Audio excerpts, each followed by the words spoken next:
Vamos orar.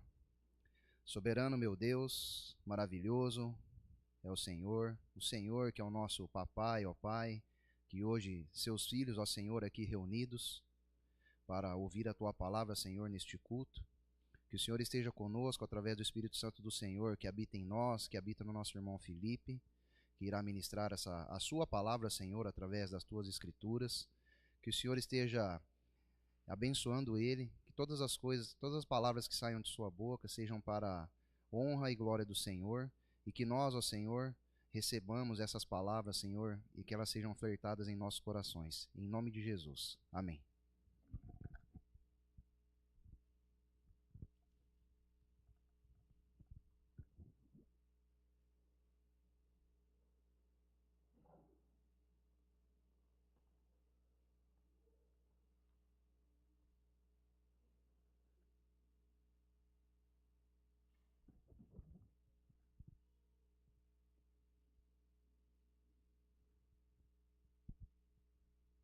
Bom dia, amada igreja. Vou convidar todos que abram comigo em 2 Coríntios, capítulo 4. Vamos ler os versículos de 16 a 18. 2 Coríntios 4, versículos 16 a 18. Essa será a passagem que servirá de base para a mensagem.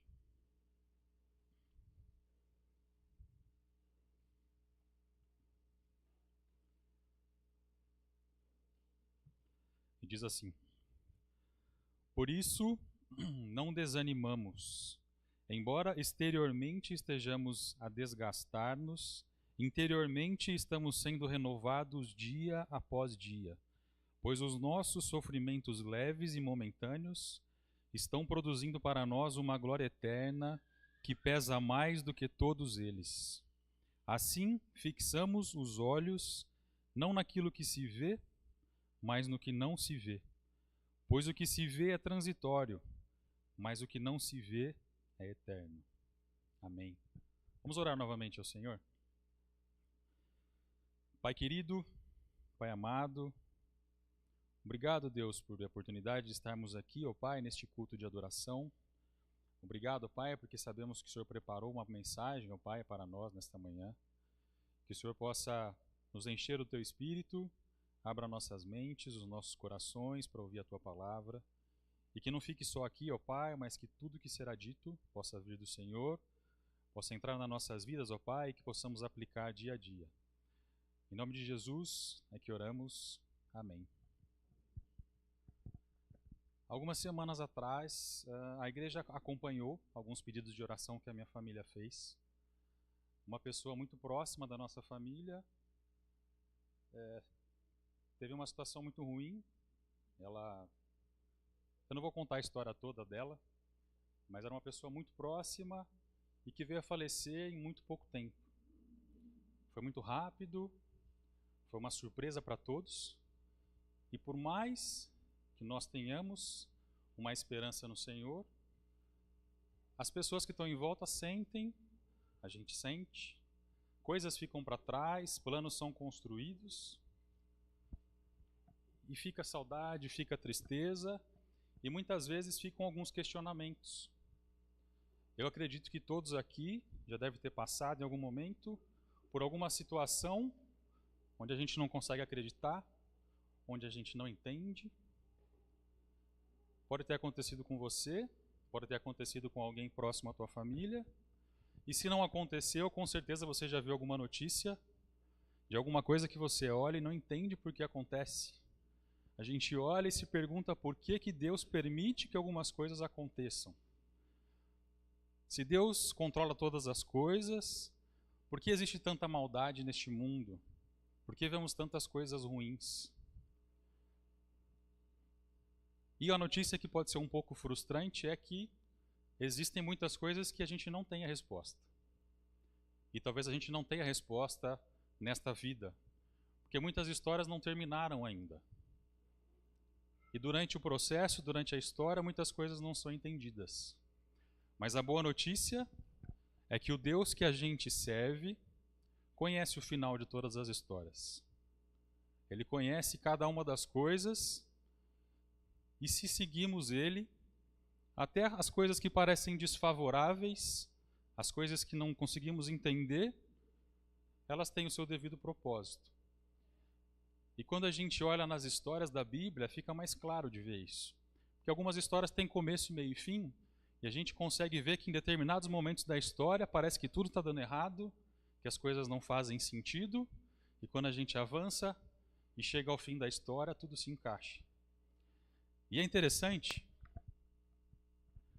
parece que sempre que Deus tem uma promessa, sempre que Ele vai apresentar uma promessa e um chamado para alguém, Ele tem um processo semelhante.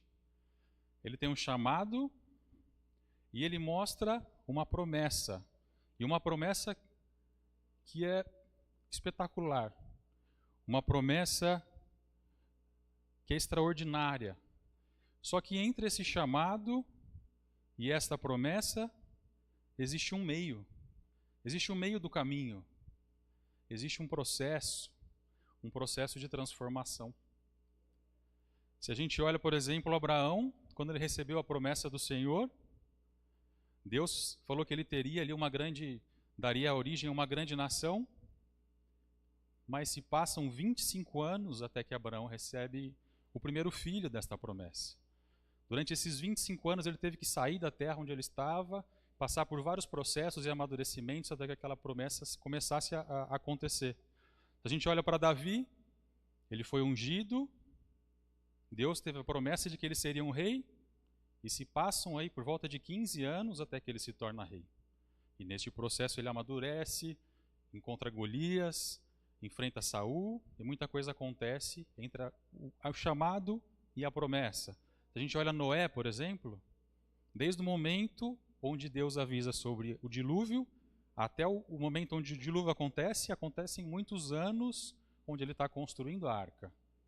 A construção da arca é o processo que ele tem que passar. E Moisés e vários outros exemplos a gente tem aqui, né, de que Deus apresenta um chamado, mostra ali uma promessa e que existe um caminho a ser seguido e muitas vezes um preço a ser pago nesse caminho.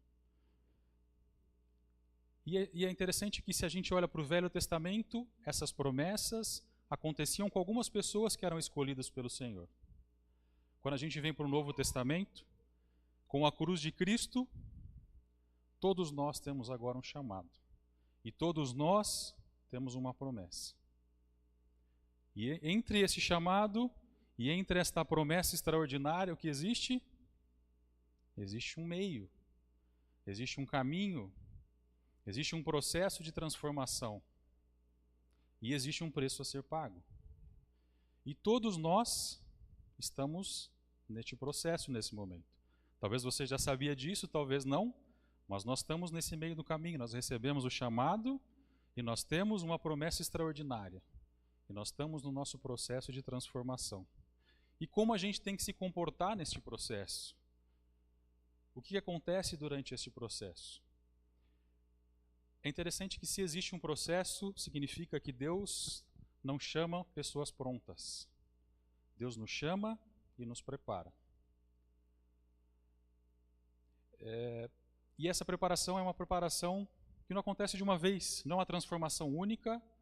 De repente eu não estou pronto e eu começo a ficar pronto, mas é um processo constante e gradativo. Eu lembro que antes de me batizar, quando eu era mais jovem, eu tinha uma curiosidade interessante, que eu sempre queria saber como era ser batizado. O que acontecia a partir do momento que eu me batizava. E eu sempre ficava com isso na cabeça, pensando qual é a transformação que eu vou ter assim que eu me batizar. E chegou o meu grande dia, eu fui batizado e quando eu saí das águas, adivinha o que aconteceu? Eu era o mesmo Felipe de sempre. Um pouco mais aliviado, sabia que eu estava fazendo a decisão certa, eu tinha o selo da salvação, mas era o mesmo Felipe, continuava pecando, continuava errando.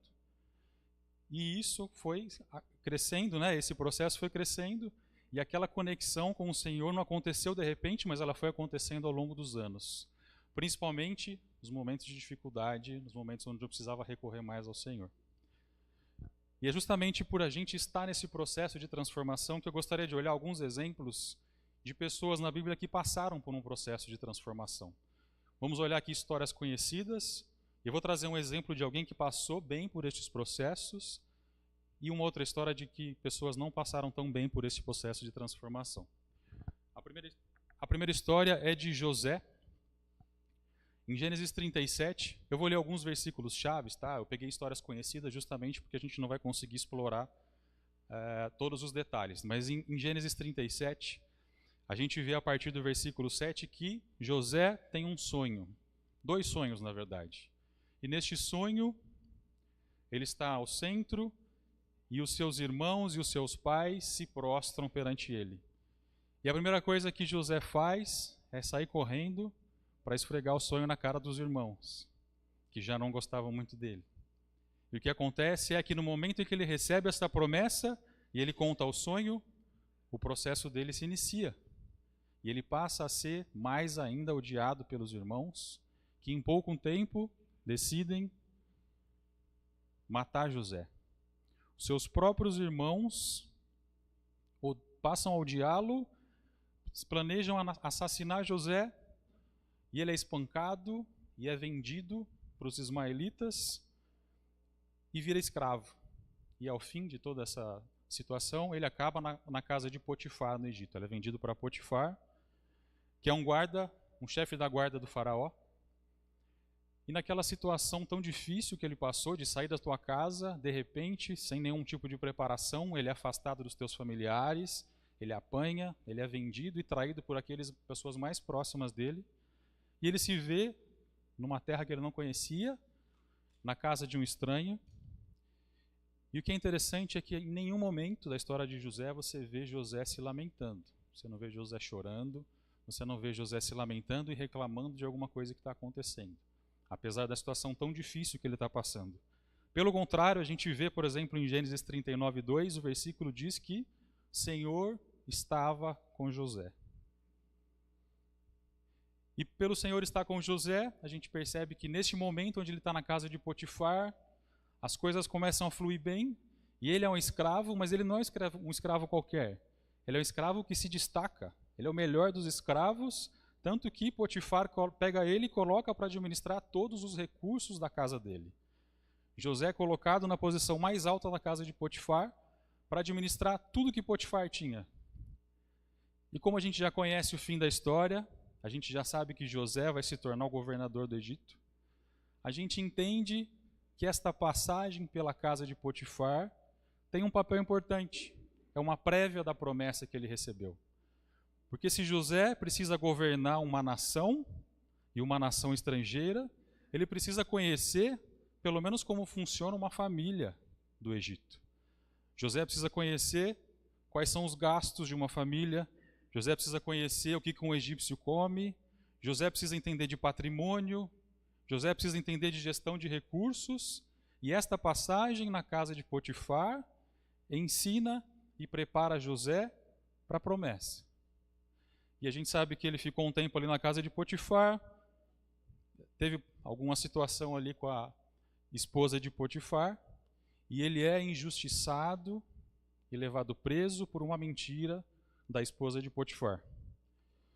E eu não sei se você já foi injustiçado,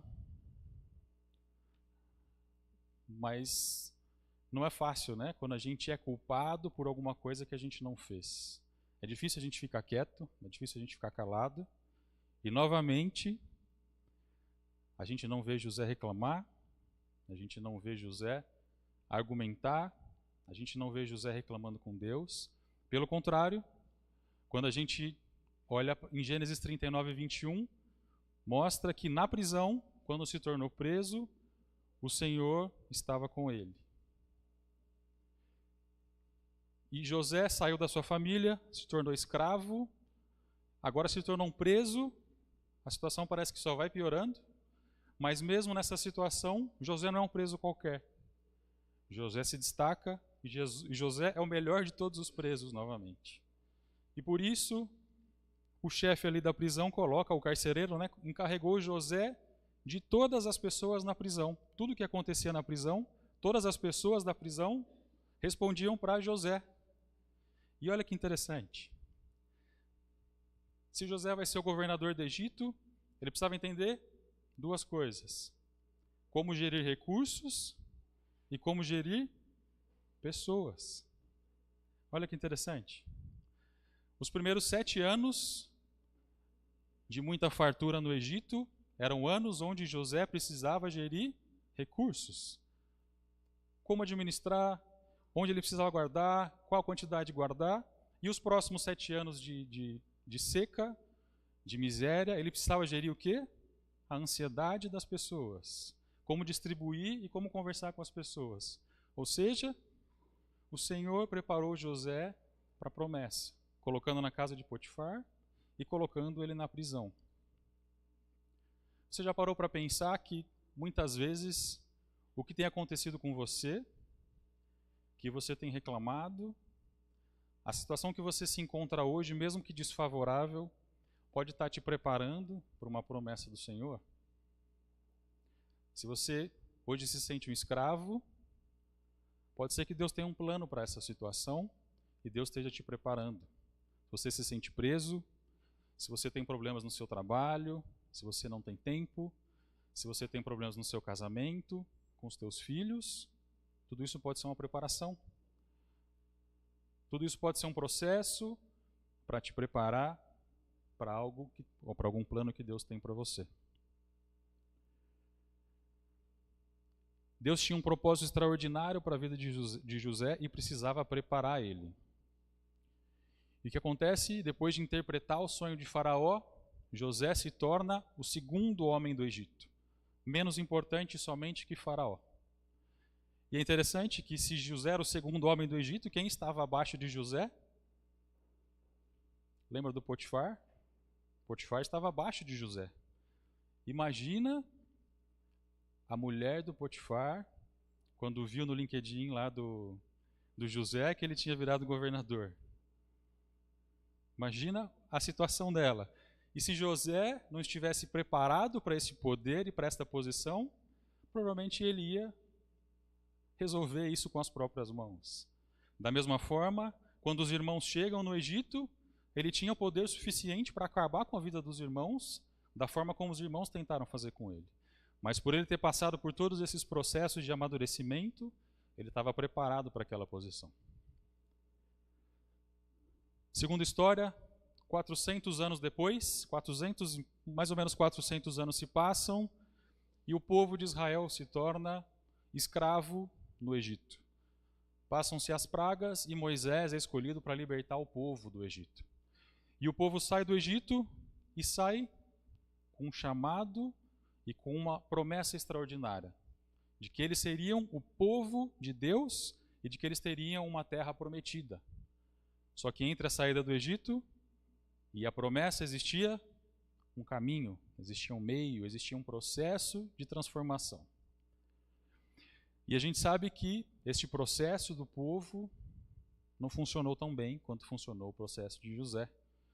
Apesar do povo ver o poder de Deus nas pragas, a libertação do Egito, o povo seguia uma coluna de nuvens, seguia uma coluna de fogo, o povo viu o mar se abrir, o povo viu diversos milagres, e mesmo assim a gente percebe que o povo tem uma dificuldade muito grande de confiar no Senhor. O primeiro momento é quando eles chegam na frente do Mar Vermelho e eles olham para trás e está chegando o exército do faraó. E eles viram para Moisés e falam: Moisés, por que você tirou a gente do Egito?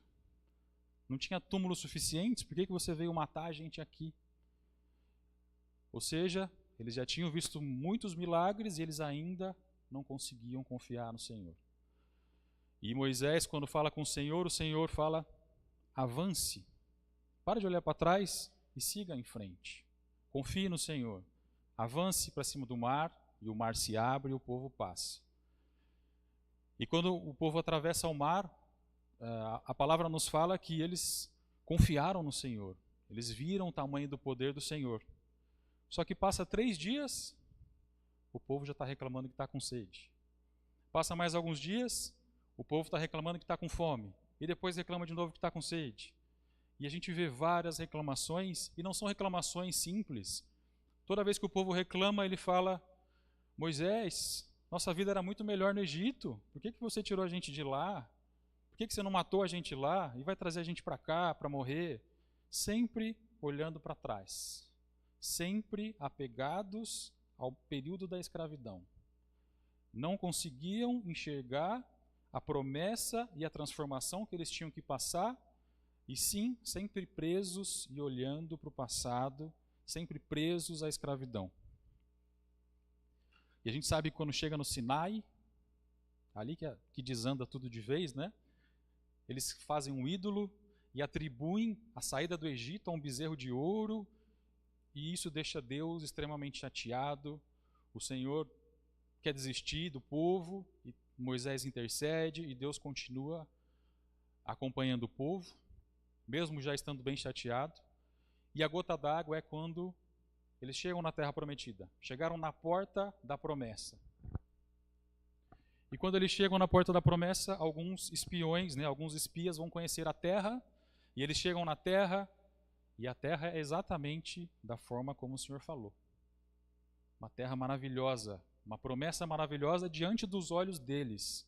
E com tudo o que aconteceu para trás, com tudo que eles viram, todo o processo que eles passaram, eles viram, os espias chegam para o povo e falam: a terra é ótima, mas não dá.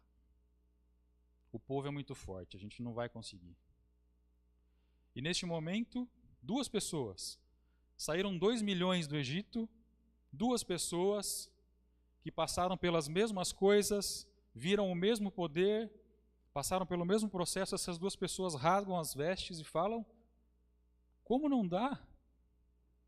Vamos avançar. Chega de murmurar e vamos avançar. Se puderem passar o slide, o tema completo da mensagem é: pare de murmurar e avance. É isso que o povo precisava fazer.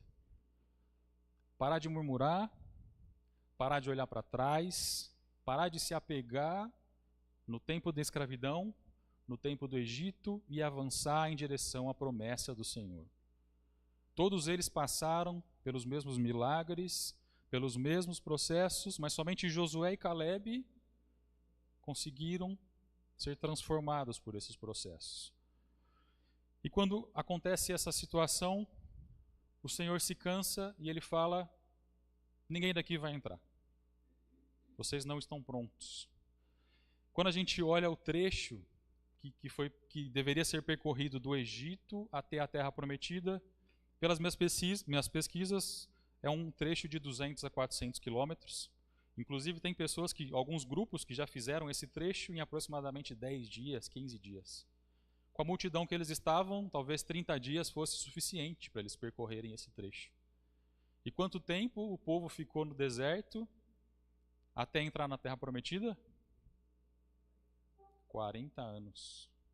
Um trecho de 30 dias, um processo que poderia durar 30 dias, durou 40 anos. E por quê? Por que muitas vezes os nossos processos não avançam? Por que muitas vezes nós ficamos presos em alguns processos? Por que muitas vezes nós não nos transformamos? Por que nós ficamos estagnados? Foi isso que aconteceu com o povo. O povo não quis avançar.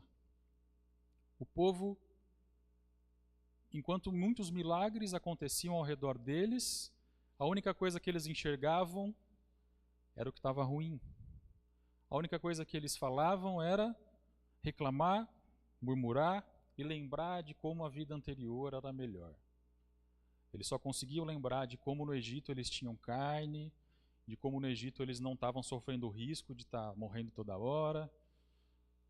O povo não conseguia enxergar a maravilha que existia na frente deles e só olhavam para trás.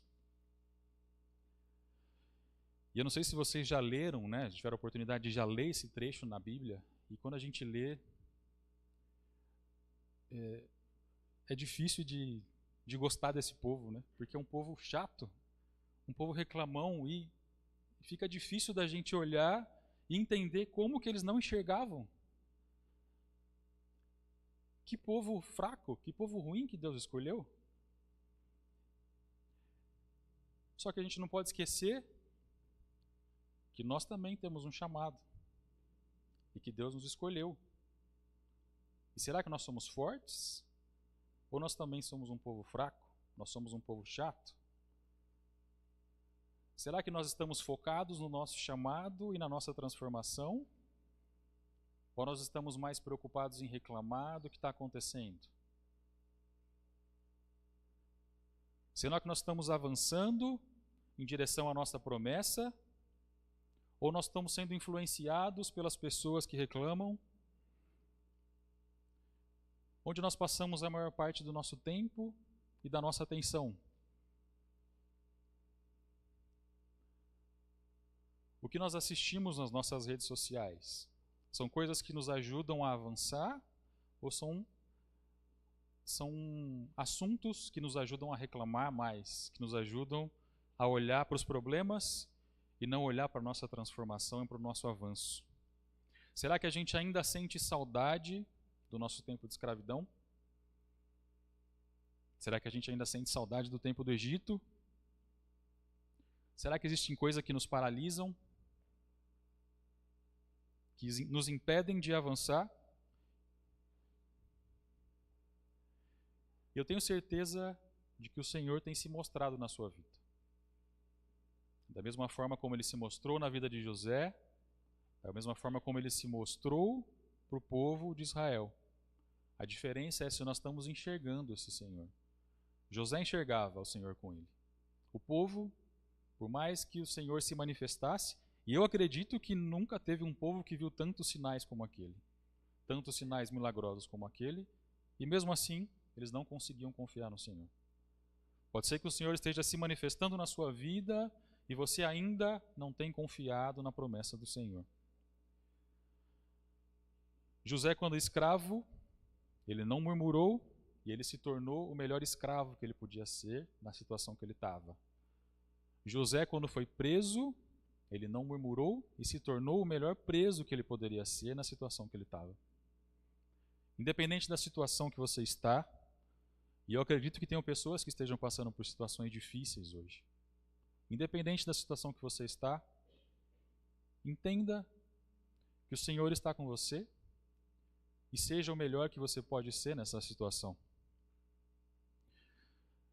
A gente sempre quer o resultado, a gente sempre quer a promessa, mas nem sempre a gente quer passar pela transformação.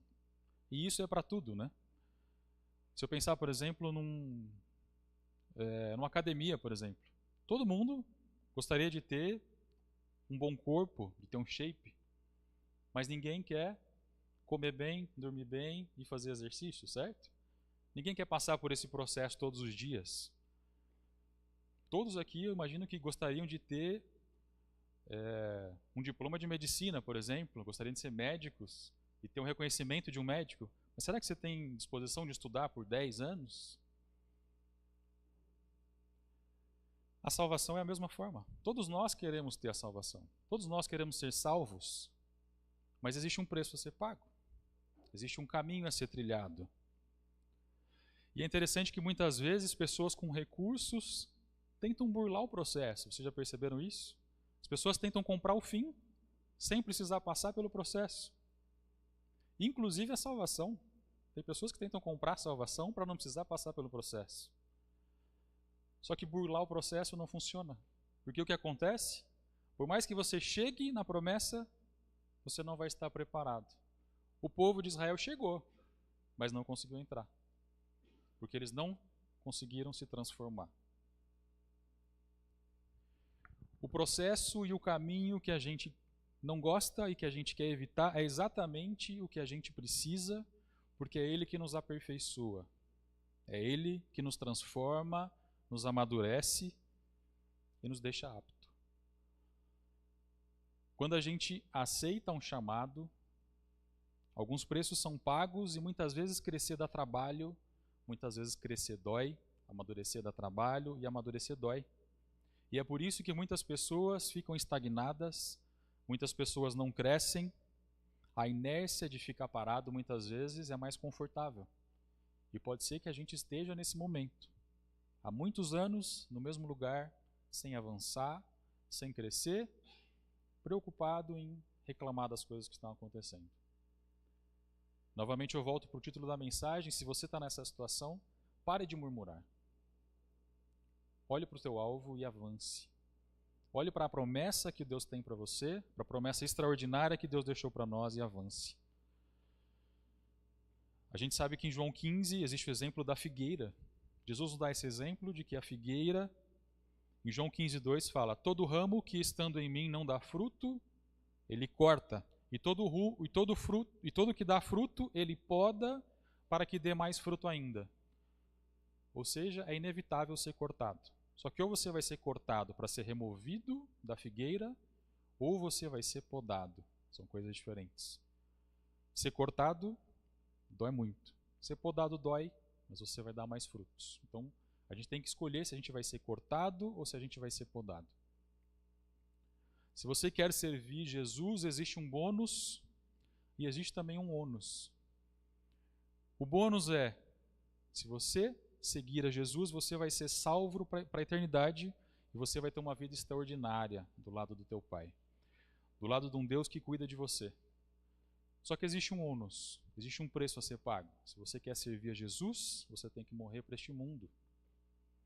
Se você quer servir a Jesus, você tem que largar, se negar, negar as tuas vontades, tomar a cruz de Cristo e seguir a Jesus. E pode ser que você queira seguir Jesus, mas você não quer largar alguma coisa. E se você não quer largar algumas coisas, você não está vivendo verdadeiramente Cristo. E enquanto você não decidir avançar e sair de onde você está, você vai continuar caminhando em círculos no deserto. E pode ser que passem 40 anos, e quando chegar a hora da promessa, você não vai conseguir entrar porque você não está transformado. Então aceite o seu chamado, aceite a sua transformação e avance em direção à promessa de Deus. Para fechar, vamos ler novamente o versículo. 2 Coríntios 4, de 16 a 18 diz: por isso não desanimamos, embora exteriormente estejamos a desgastar-nos, interiormente estamos sendo renovados dia após dia, pois os nossos sofrimentos leves e momentâneos estão produzindo para nós uma glória eterna que pesa mais do que todos eles. Assim fixamos os olhos não naquilo que se vê, mas no que não se vê. Pois o que se vê é transitório, mas o que não se vê é eterno. Pare de murmurar, pare de reclamar e avance, independente da situação que você está. Por pior que a situação possa parecer ser, ela é muito leve e ela é momentânea, perto de toda a glória que existe ao fim deste caminho. Que Deus nos abençoe. Amém.